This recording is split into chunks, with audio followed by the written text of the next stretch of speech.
Thank you, Caroline, for sharing your time and your insights with us.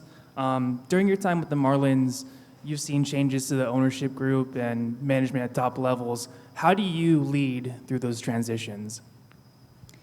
I think that's when being a leader is the most important. I think change is very hard. Change at any part of your life is tough, and in the workplace it's difficult too.